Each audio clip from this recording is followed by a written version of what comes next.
Hi students. I wanted to go over today chapter 10, which is called Process Analysis. If you have an older version of the book, it would be chapter 9, and it would be called Expository Essay. It's the same thing. We're doing the type of expository essay that is a process analysis essay, and we're doing the type of process analysis essay that's called directional process, meaning that you are giving directions in essay form. So I wanted to go over the chapter so that you can sort of get a sense of it. And I will note that I do this type of essay for a couple of different classes. So if you have previously taken a class from me and done the directional process essay, there is a bit of a crossover. That's like a bridge that is very similar between two different classes. But your writing, your essay skills need to be at the level that you're at now. And part of that is adding in some analysis. So I will talk to you about that. All right. So we're just going to march through the chapter, and I'm going to just explain and clarify as much as I can. And you can follow along in your books. So again, it's chapter 10, Process Analysis, Steps to Writing Well. And that is on page 217. Again, if you have an earlier version, it would be chapter 9, the expository essay. All right, so again, it's directional process that we will be working on, which is you are giving directions to someone of how to do something in essay form, not informative process, which would be explaining like how the heart works or how a computer works or something like that. This is directional. You are giving directions. All right, so it says on page 219 some guidelines for developing this type of essay.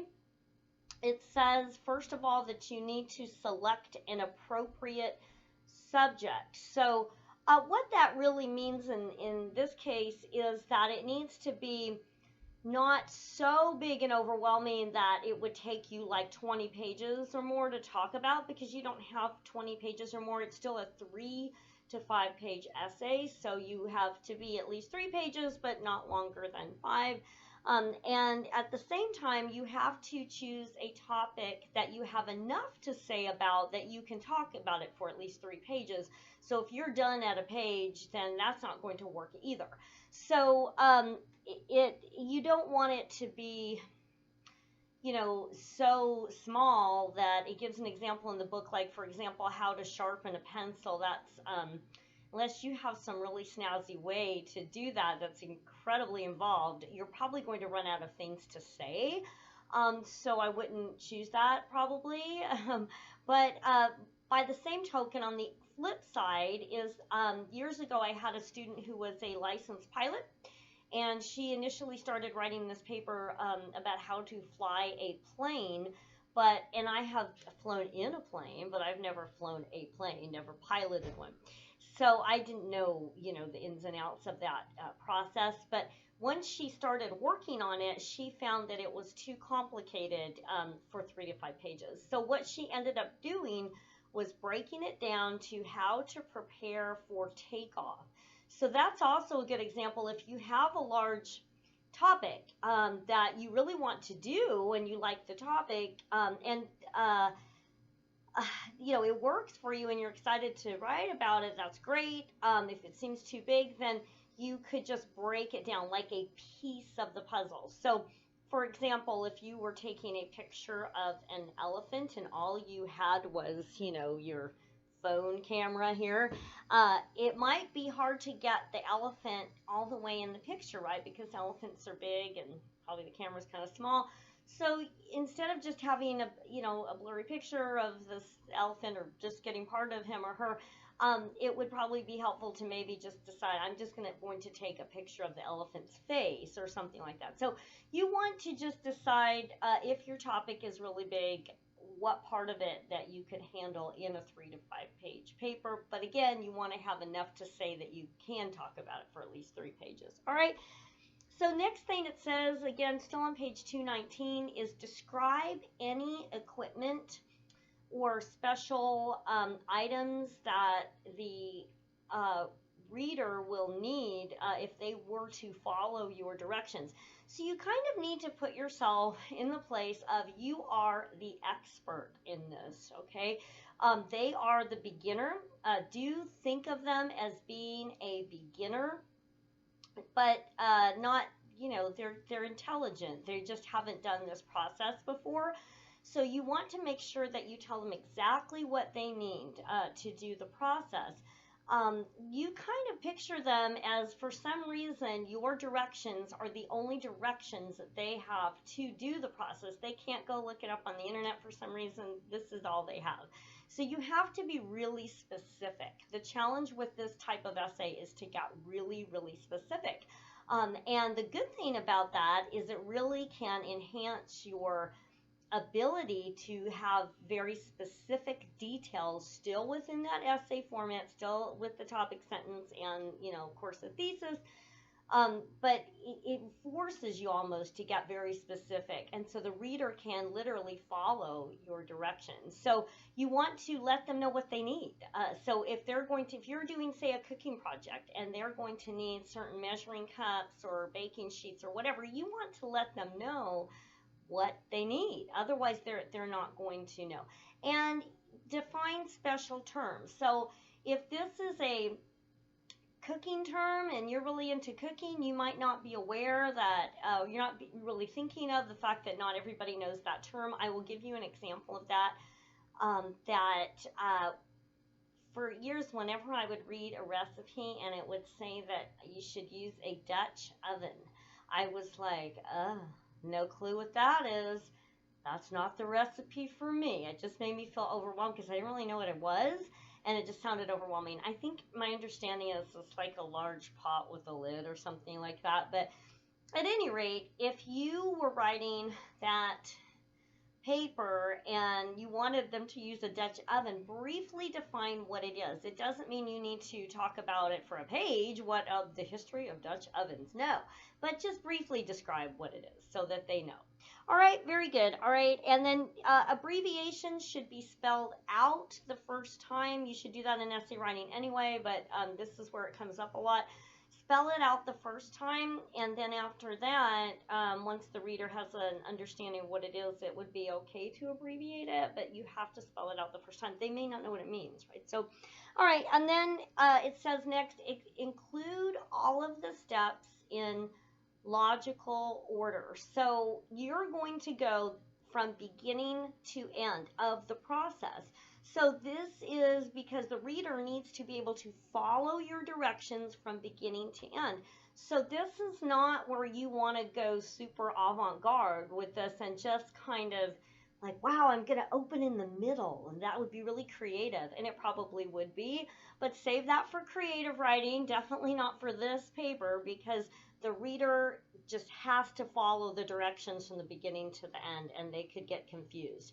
I'm going to go circle right back to the top again of page 219 where it says select an appropriate topic. There's one other aspect of this that's important to note, that we are not teaching the reader to do anything illegal, seriously. So we are not teaching them how to rob a bank or anything crazy like that. So everything that you are teaching does have to be legal.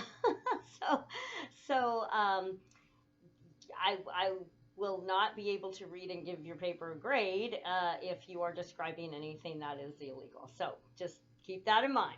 All right, very good. So let's move on to the next thing. And on page 220, it says, really, really important. Ooh, sorry about that.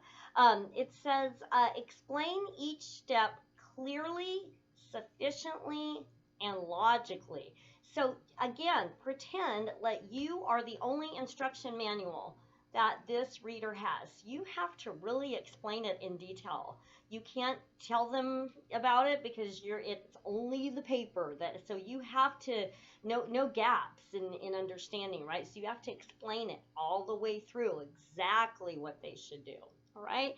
So and then the author says here, if you've ever tried to like assemble a child's toy or a piece of furniture without the directions, how very, very confusing and frustrating that can be. You don't want your reader to be confused and frustrated by your paper and your directions, because it should be just very clear that they could actually take your paper and do this thing, which would be super exciting. So just remember, you've got to tell them every step of the way. Put yourself in the place of not knowing how to do it. So you want to over explain instead of under explain. There's a fine line, like with anything. You don't need to over explain, like insult their intelligence. So what I mean like that is, if you are doing, say, a cooking video, yes, you want to explain what a Dutch oven is, because it's not a common knowledge for most people of what that is. At least I don't think so. Wasn't for me. But you don't need to go like silly about it. You don't want to say, okay, so you need an oven. An oven is a large appliance usually located in the kitchen. No, they know what an oven is, trust me. so I mean, don't be goofy about it, but just make sure that you get really detailed. But they're intelligent people. Picture them as that. They just don't know how to do this process. Okay? All right, and then it says to organize your steps efficiently. And I'm going to point you to the book. So you guys have your book. So it's on page 220, where it says, it gives this great example on page 220 about how to organize your steps in a really good way. And it says, it gives an example of, if your topic that you were writing about, and I actually had a student write about this one time, but hers was different. You can't have exactly the same as the book, but how to prepare fresh fish. She had a certain recipe, as I recall. But at any rate, what you would do, just like they do in the book, you would list all the steps. So I recommend that. So once you start getting your topic, we'll talk about topics in a little bit later in this, but once you get your topic down, you should make a list of all the steps involved just for yourself, so that you know what they are and that you don't miss anything. So I recommend just, listing them 1, 2, 3, like, etc. And so, for example, as it says here, it goes through this whole list of everything that you would do to prepare fresh fish, right? And then it groups them into categories. Really, really important.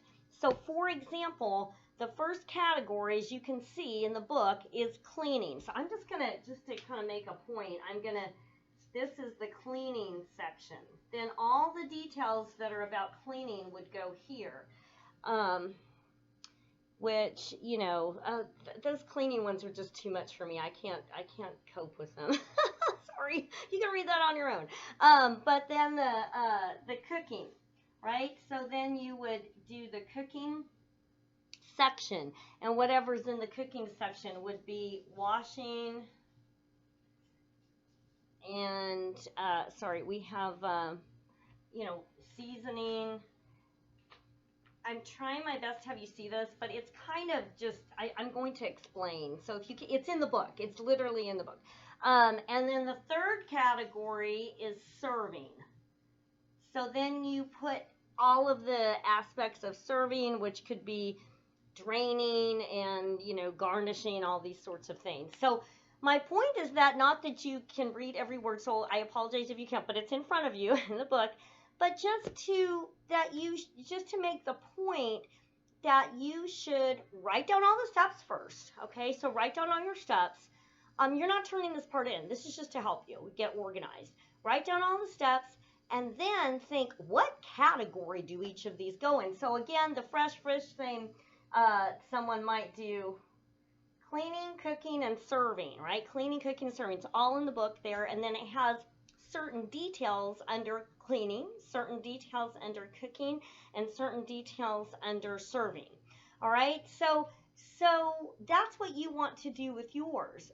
Just think of what are the big steps. Those are the categories, as I call them.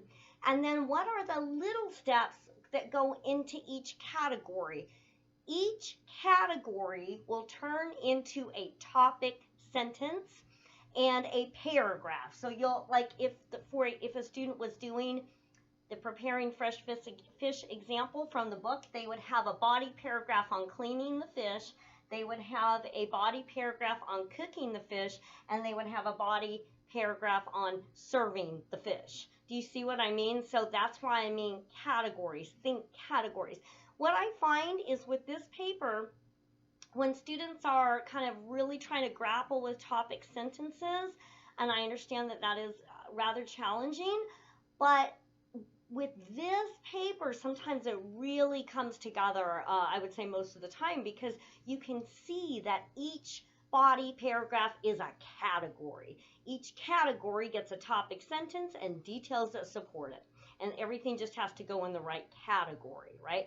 So if you're talking about cleaning the fish in this first body paragraph, but really the details are about cooking, if you're frying that fish, that's not cleaning a fish, that's frying a fish, right? So you've got to make sure it's in the right category. So I think that can help a lot. So again, check out 220, how they've given that example. All right, so let's look at, after that, it goes into, this is one of the things I love about this book, is this author is really practical, and she just gives you these really great practical steps. So Miss Jean Wyrick, thank you, Miss Jean Wyrick, because I just think she does a great job with this. So on 220, she goes through transition words and phrases that would be very common to use in this type of essay. You have to use transition words and phrases because it merges your reader into the next point. Really important if you're giving directions. Because just like you need to merge into a lane or something, they need to know where they're going. Where do I turn? What do I do, right? And so these transition words are very, very important in this type of essay. They're always important. They're more important than ever in this type of essay. So, for example, I'll just look at them. You can always do the numerical ones first, second, third, fourth. You could do the whole essay with numerical transitions. That's fine. But here are some other ones. Next, then, now, to begin, finally, that's my favorite one. Before, first, and again, first, second, all that. At this point, following, when, at last, afterward, right? So there's some right there in this box on page 220. So if you feel like you're just running out of transition words or phrases, check out the box. They're all there. All right. So then on page 221, our author talks about some problems to avoid. One is don't forget a thesis statement. This is still an essay. You must still have essay structure. Very, very important. You're not just giving a list of directions. No, you are writing an essay. So your directions have to be in essay format. So in paragraph 1, you must have a thesis statement. And this type of thesis statement needs to indicate, as normal, it needs to indicate your topic, plus your idea about your topic, but it has to also indicate that you will teach the reader how to do the process. I gave a sample, well, I am giving, I haven't, by the time you see this, it will be there. I have given a sample thesis statement in the prompt. And so, which is something to this effect. So, I'm going to give this sample thesis statement that I gave in the prompt, which is about chocolate chip cookies, right? So, something like this. By following my simple steps for making chocolate chip cookies. So notice following my steps, right? I'm telling you that I'm going to teach you how. By following my steps for making chocolate chip cookies, you will have a delicious dessert that your friends, really hard to write on this easel here. Sorry. Friends and family will love. Okay, and I'm sorry if it's hard to read, but I'm going to go over it. So by following my simple steps for making chocolate chip cookies, you will have a delicious dessert that your friends and family will love. I want to break that down a little bit. So I had said before that your thesis always needs a topic and an idea. What's the topic in this sentence? So it says, by following my simple steps for making chocolate chip cookies, you will have a delicious dessert that your friends, that is hard to read, that says friends, and family will love. So the topic, surprise, right, is chocolate chip cookies. That's the topic, right? That's what we're talking about, and this person is talking about it in his or her paper.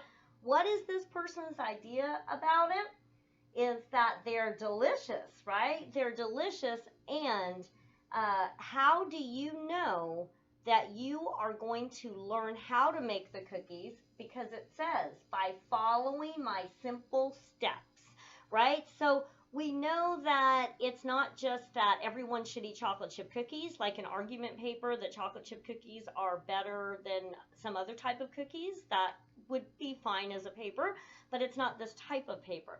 By following my steps, by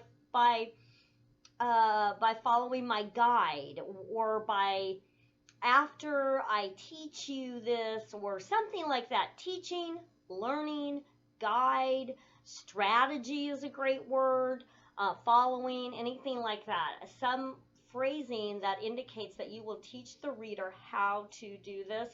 And this is really exciting.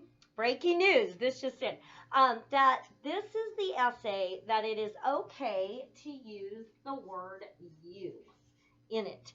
Normally, we don't want to do that in essay writing, because often when we say you, we really mean I. Like, I had this experience, but we phrase it as, when you go to the store and you forget things because you didn't bring a list, right? That maybe that's just me, no. But we really mean I. So we're trying to universalize it, perhaps, but it doesn't work that well in essay writing. It's a little confusing for your reader, so we don't normally do that in essay writing. You want to use I normally, or one, as sort of the universal human sort of experience. But this essay is different, because you are actually giving the reader directions. So it's totally fine to use the word you in the thesis or in the essay, because again, you are giving them those directions. All right, and then it says pay special attention to the conclusion. The biggest problem with a conclusion in this type of essay is just not having one. Sometimes we forget. We go through the essay and we get to the last step and it just feels like we're done, right? So, and then we're taking the cookies out of the oven. Okay, that's good, but you're not done. So your conclusion needs to be a full conclusion, has to be a full paragraph. It can't be tacked onto the last step. In the conclusion, if there are still things that they need to do, you're not done. No steps in the conclusion. You just touch back on the thesis, touch back on the intro, and wrap it up. No new information. Again, with the conclusion, no new information. And if there are still things for them to do, that's new information. So no steps, and it has to be a full conclusion. Like, you need minimum of 3 sentences, 3 to 7, not just 2 sentences. Okay, so those are, and then I wanted to bring up too, on this page, they actually give you some sample thesis statements. Those can also give you topic ideas. We are only doing directional process. They give you some informational ones too. We're not doing those, but I'll just highlight a couple that I thought were pretty good. One says, sponsoring a 5-mile run can be a fun way for your club or student organization to raise money for local charities. So what's the topic? The run. And the 5-mile run. What is this person's idea about it? That it can be it's fun. It can be a fun way to raise money for local charities, right? How do you know um, that that you're going to learn how to do it. This one is a little bit more in the phrasing, but it's like sponsoring. It does hint at it a bit. It hints at it a bit that you're going to learn how, but it would be acceptable if you did that. It would be fine. All right, so okay, here's another one right underneath that. It says challenging an undeserved speeding ticket can be a time-consuming, energy-draining, but financially rewarding endeavor. That's another sample thesis statement that they have. Okay, I want to go into the essay topics, which are on page 222. You can actually, for this essay, choose your own topic. We are going to be doing a topic proposal for this essay. So I will be asking in the topic proposal for you to explain your topic. But I do want to go through these topics because they are some good ideas that they have here, and you can choose one of them. Even if you don't choose one of them, it kind of gets you thinking so that you can maybe do something similar, or it might give you a different idea.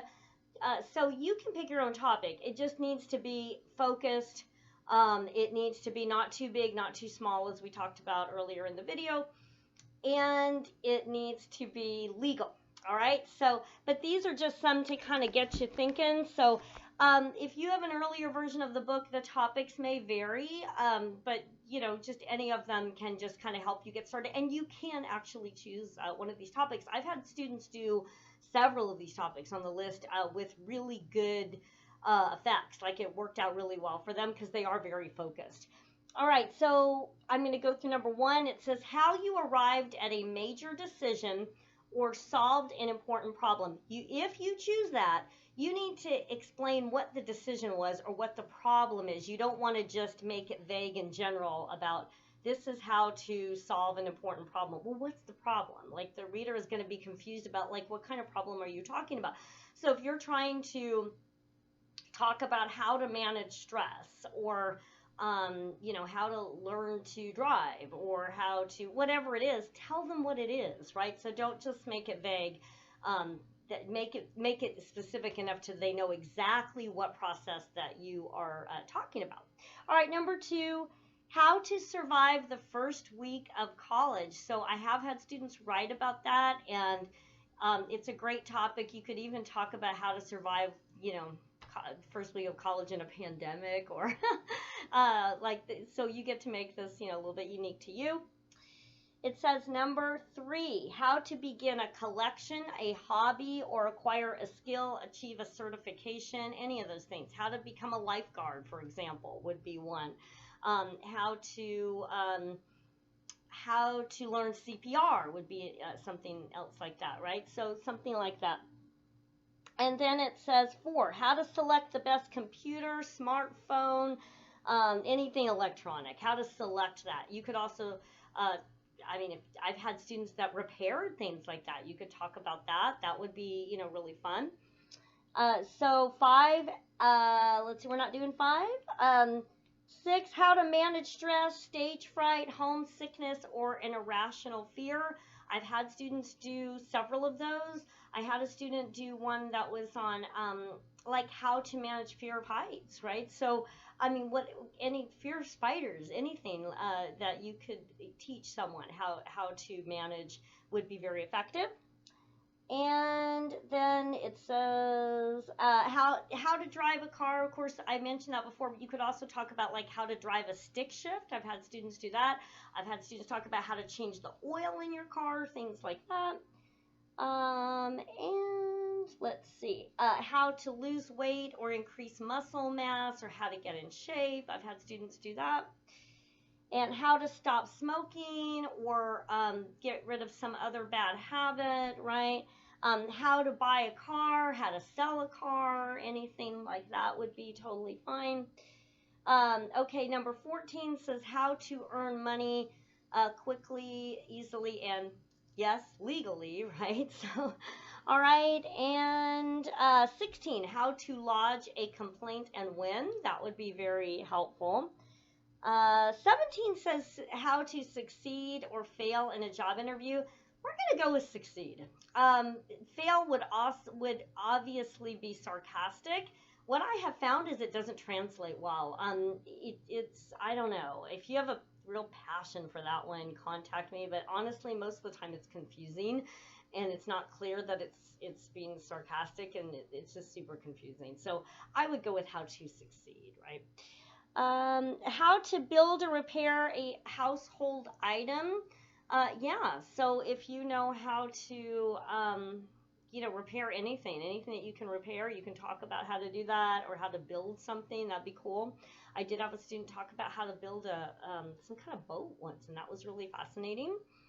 How to plan the perfect party, holiday party, birthday party, any kind of event. You could talk about how to plan that. All right.